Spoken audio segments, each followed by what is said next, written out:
আজকের ইতিহাস ক্লাসে তোমাদের নবম শ্রেণীর সপ্তম অধ্যায় বা শেষ অধ্যায় নিয়ে আমি আজকে আলোচনা করব। এই শেষ অধ্যায়ে যা আমাদের পড়তে হবে, জাতিসংঘ বা লিগ অব নেশনস এবং সম্মিলিত জাতিপুঞ্জ বা ইউনাইটেড নেশনস, এই দুটো আন্তর্জাতিক সংগঠনের কথা আমরা আজকে আলোচনা করব। এই দুটো সংগঠন যে পরিস্থিতিতে তৈরি হয়েছিল তার প্রেক্ষাপট আমরা দেখে নেব এবং আন্তর্জাতিক শান্তি ও নিরাপত্তা রক্ষার খাতিরে এই দুটো সংগঠনের কি সাংঘাতিক ভূমিকা ছিল সে সম্পর্কে তোমাদের তথ্য আমি দেব আজকে। তোমরা একটু মনোযোগ সহকারে শুনবে। তাহলে আমি প্রথমেই আলোচনা করতে যাচ্ছি জাতিসংঘ। এই জাতিসংঘ আলোচনার পূর্বে যেহেতু এই দুটো সংগঠন যা আমি বললাম একটু আগে, জাতিসংঘ অর্থাৎ ইউনাইটেড নেশনস এবং সম্মিলিত জাতিপুঞ্জ বা United Nations, league of Nations and United Nations, এই দুটো সংগঠনটি তৈরি হয়েছিল একটা বিশেষ পরিস্থিতিতে এবং দুটো আলাদা প্রেক্ষাপট।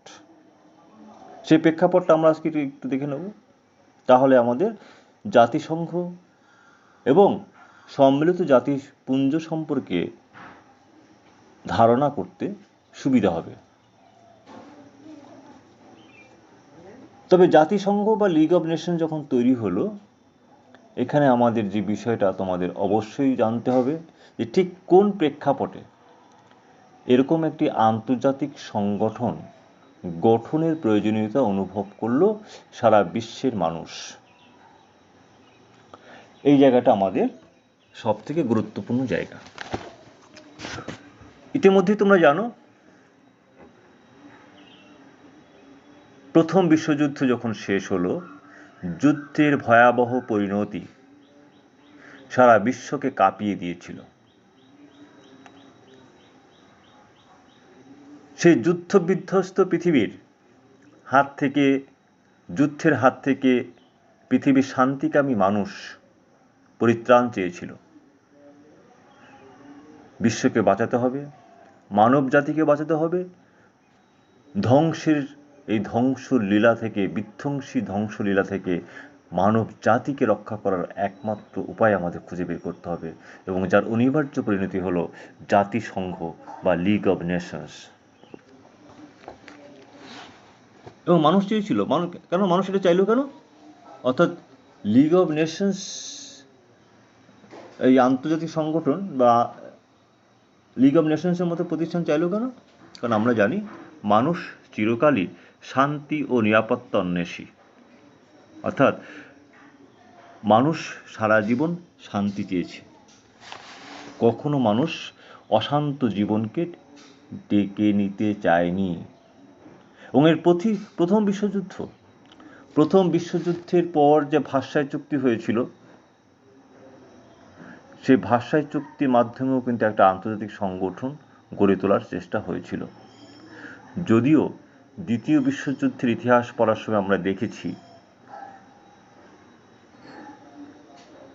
বিশ্ব শান্তি রক্ষার জন্য যে আন্তর্জাতিক সংগঠন গঠনের পদক্ষেপ গ্রহণ করা হয়েছিল ভার্সাই চুক্তির মাধ্যমে, সে সংগঠনের প্রকৃত উদ্দেশ্য নিয়ে যখন সন্দেহ দেখা দেয়, প্রকৃত উদ্দেশ্য থেকে যখন আমরা সরে গেলাম, যুদ্ধ পরাজিত দেশের প্রতি যখন আমরা বিমাতৃসুলভ আচরণ করলাম, সেই পরিস্থিতিতে পুনরায় আরও একটি বিশ্বযুদ্ধের আবহ তৈরি হয়ে গেল ভার্সাই চুক্তি এবং তার অব্যবহিত পরে। তাহলে আমরা এই প্রথম বিশ্বযুদ্ধের পর যে আন্তর্জাতিক সংগঠন তৈরি হলো অর্থাৎ লিগ অব নেশনস, তার গঠনতন্ত্র উদ্দেশ্য নিয়ে আমরা একটু আলোচনা করি। এই অধ্যায়ে আমরা দেখব যে আন্তর্জাতিক সহযোগিতা, শান্তি এবং নিরাপত্তার জন্য জাতিসংঘই হলো পৃথিবীর ইতিহাসে প্রথম আন্তর্জাতিক সংগঠন।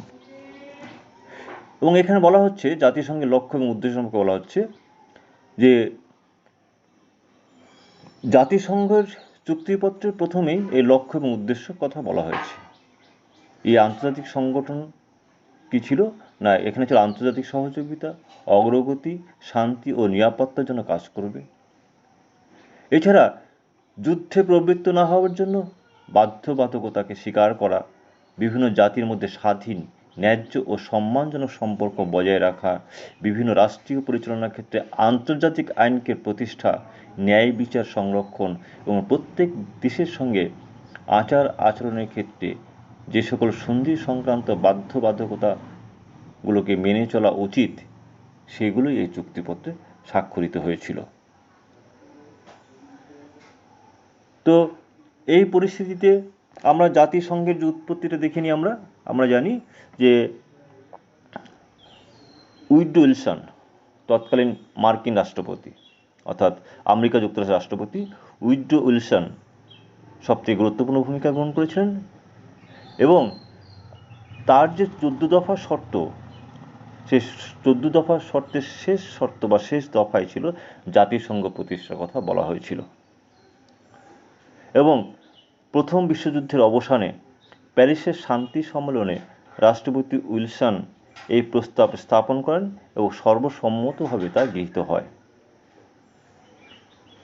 এবং 1919 খ্রিস্টাব্দের ফেব্রুয়ারি মাসে জাতিসংঘের খসড়া সংবিধান প্রস্তুত করা হয়, যার নাম হয় লিগ কভেনেন্ট বা লীগের চুক্তিপত্র। এরপরেই তৈরি হলো 1919 খ্রিস্টাব্দের 28 এপ্রিল প্যারিস শান্তি সম্মেলনে জাতিসংঘের চুক্তিপত্র। এবং এই দিনটিকেই অর্থাৎ 28 এপ্রিল 1919 তারিখটিকেই লীগের প্রতিষ্ঠা দিবস হিসেবে বলা হয়ে থাকে। এবং 1920 খ্রিস্টাব্দের 10 জানুয়ারি লীগের প্রথম অধিবেশন বসে। আমরা লীগের উদ্দেশ্য এবং বিভিন্ন সদস্য, বিভিন্ন দপ্তর নিয়ে আমরা আলোচনা করব। এরপর আমরা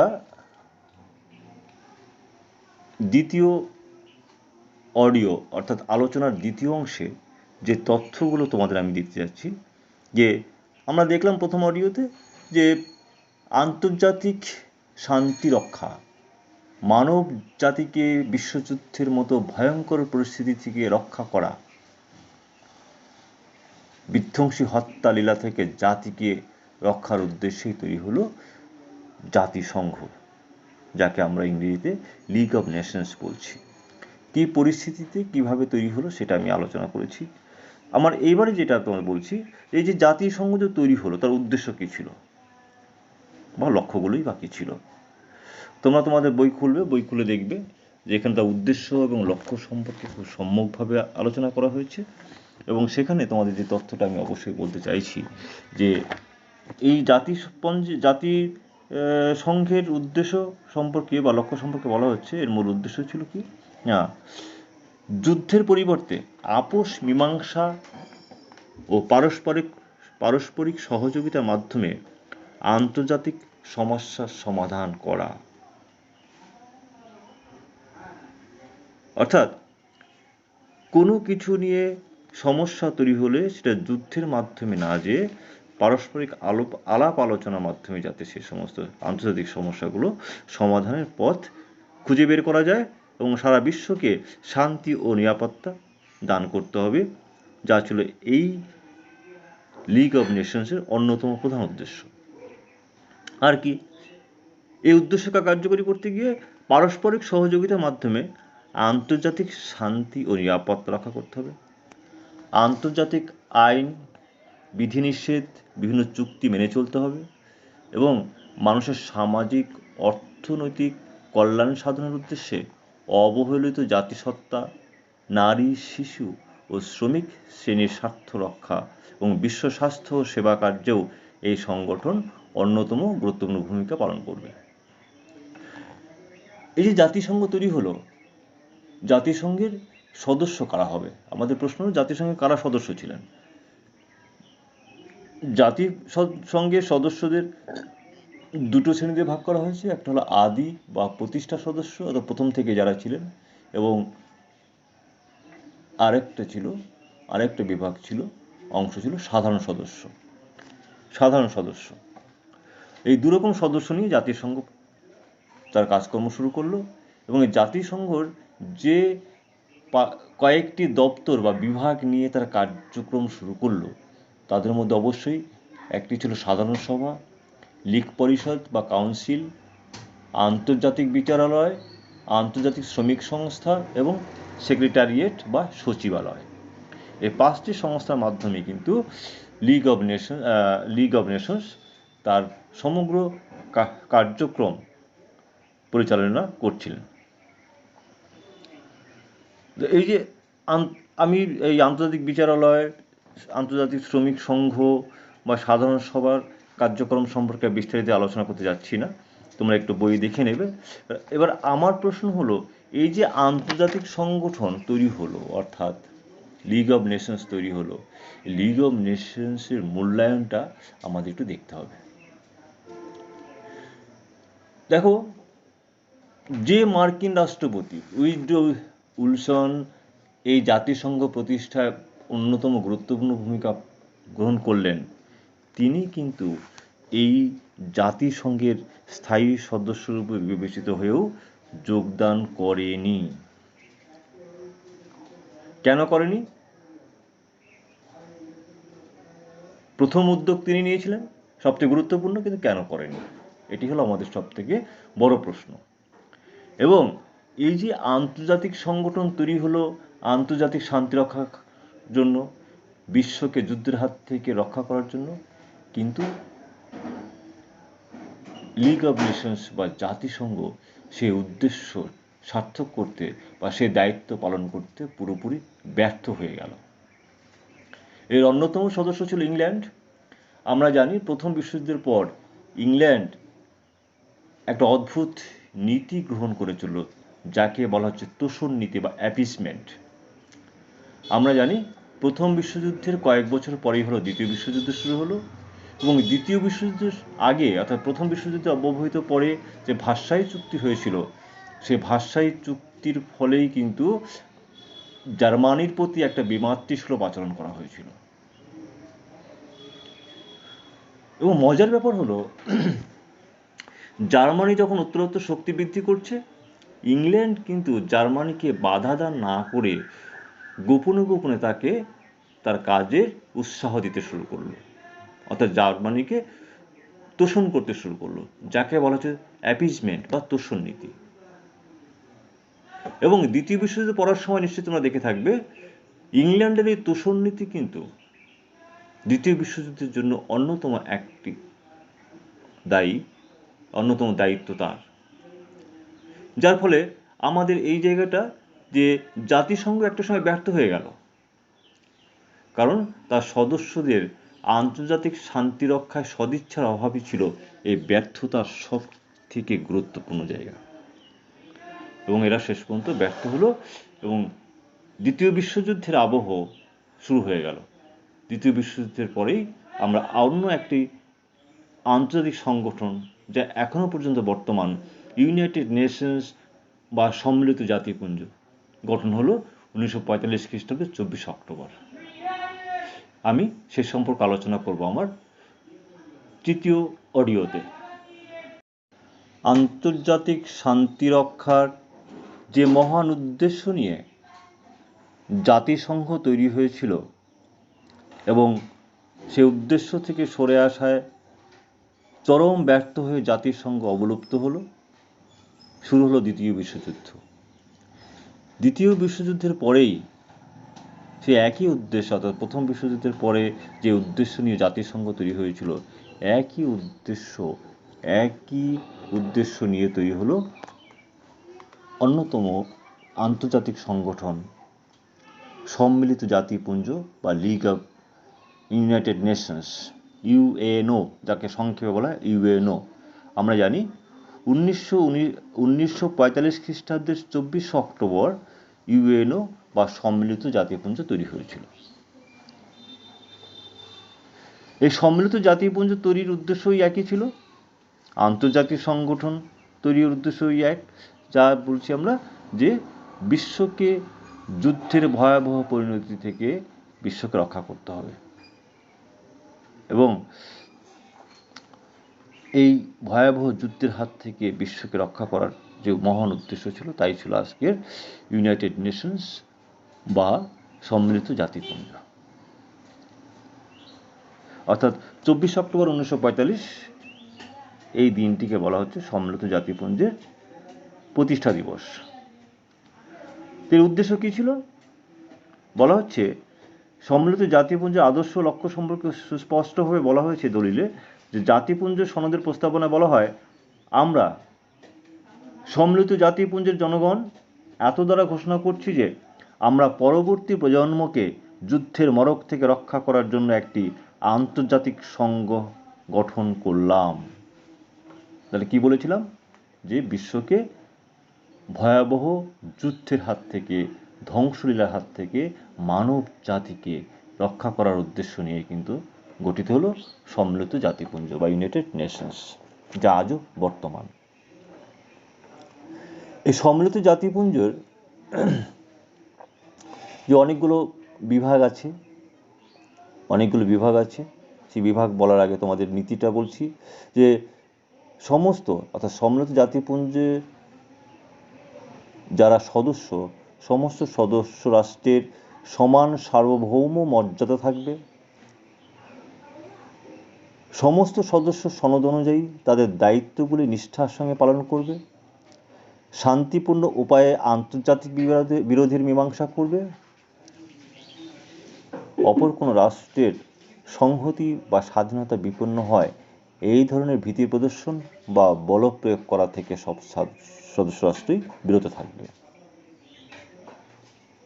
এবং সনদ অনুযায়ী রাষ্ট্রপুঞ্জকে বিভিন্ন বিষয়ে সবাই সকলকে সহযোগিতা করবে এবং বল প্রয়োগ থেকে বিরত থাকতে হবে।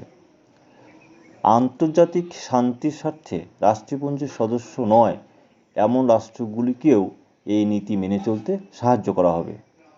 এবং জাতিপুঞ্জ কোনো দেশের অভ্যন্তরীণ ব্যাপারে হস্তক্ষেপ করবে না।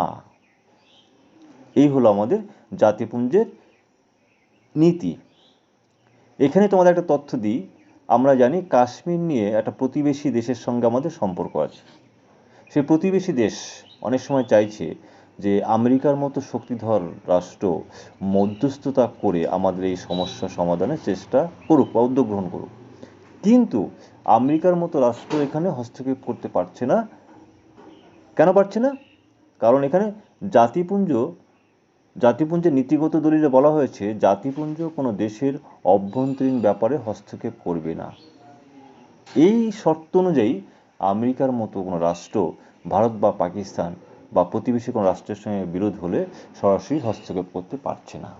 একইভাবে আমরা চীনের সঙ্গে আমাদের যে সমস্যা এখন চলছে, তোমরা পেপারে দেখেছো, মিডিয়াতে দেখেছো, নিউজে দেখেছো, সেই চীনের সঙ্গে ভারতের যে বিরোধ, লাইন অফ অ্যাকচুয়াল কন্ট্রোল, এখানেও কিন্তু আমেরিকা বা অন্য কোনো প্রতিবেশী রাষ্ট্র নাক গলানোর চেষ্টা করছে, কিন্তু সরাসরি পারছে না। কারণ সম্মিলিত জাতিপুঞ্জে একটি ধারায় বলা হয়েছে যে জাতিপুঞ্জ কোনো দেশের অভ্যন্তরীণ বিষয়ে হস্তক্ষেপ করতে পারবে না। তাহলে বুঝতে পারছো যে সম্মিলিত জাতিপুঞ্জ কি সাংঘাতিক গুরুত্বপূর্ণ প্রতিষ্ঠান। এবং সবথেকে মজার ব্যাপার হলো এই মুহূর্তে সম্মিলিত জাতিপুঞ্জে প্রায় 193টি দেশ তার সদস্য। হ্যাঁ, এই যে 193টা দেশ তারা যৌথভাবে মানসিকভাবে এক জায়গায় এসে এই সংগঠনটাকে এখনো তার গুরুত্বপূর্ণ ভূমিকা পালন করতে সাহায্য করছে। তো সম্মিলিত জাতিপুঞ্জের যে সদস্যগণ, এখানে কয়েকটা ভাগে আমাদের ভাগ করে নিতে হবে। তার আগে বলে নিই, এখানে যে সংস্থাগুলো আছে, প্রধান যে সমস্যাগুলো আছে, এগুলো সাধারণ সভা, নিরাপত্তা পরিষদ, অর্থনৈতিক বা সামাজিক পরিষদ, অছি পরিষদ, আন্তর্জাতিক বিচারালয় এবং দপ্তর। এবং সব থেকে গুরুত্বপূর্ণ যে জায়গাটা, নিরাপত্তা পরিষদ বা সিকিউরিটি কাউন্সিল। সিকিউরিটি কাউন্সিল কি? এখানে সিকিউরিটি কাউন্সিল বা নিরাপত্তা পরিষদ এই জায়গাটাতে খুব গুরুত্বপূর্ণ জায়গা, কারণ এখানে যে সদস্য রাষ্ট্র আছে তার মধ্যে 5 জন আছে স্থায়ী সদস্য। সমগ্র অর্থাৎ ইউনাইটেড নেশনসের সদস্যভুক্ত সমস্ত রাষ্ট্র যে সিদ্ধান্ত নিক, 5জন স্থায়ী সদস্য তাদের মধ্যে একজন যদি বিরোধিতা করে, সেই বিরোধিতাকে বলা হচ্ছে ভেটো, তাহলে কিন্তু সেই সমস্ত সিদ্ধান্ত কার্যকরী হবে না। তাহলে এই যে সদস্য কারা, সেই স্থায়ী সদস্য কারা নিরাপত্তা পরিষদের? প্রথমেই America, England, France, Soviet Russia ও কমিউনিস্ট চীন, এই 5টি হলো নিরাপত্তা পরিষদের স্থায়ী সদস্য। এরপরে আছে অর্থনৈতিক সংস্থা, ওসি পরিষদ, আন্তর্জাতিক বিচারালয়। অর্থনৈতিক সংস্থা কি? IMF বলা, ইন্টারন্যাশনাল মানি ফান্ড, ওয়াশিংটন ডিসিতে হেড অফিস।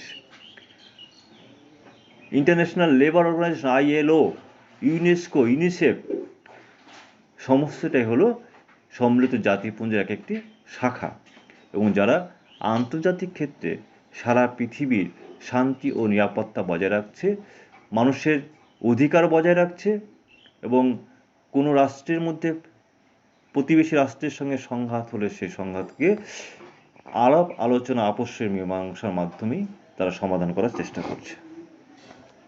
তাহলে এই হলো আমাদের সম্মিলিত জাতিপুঞ্জ।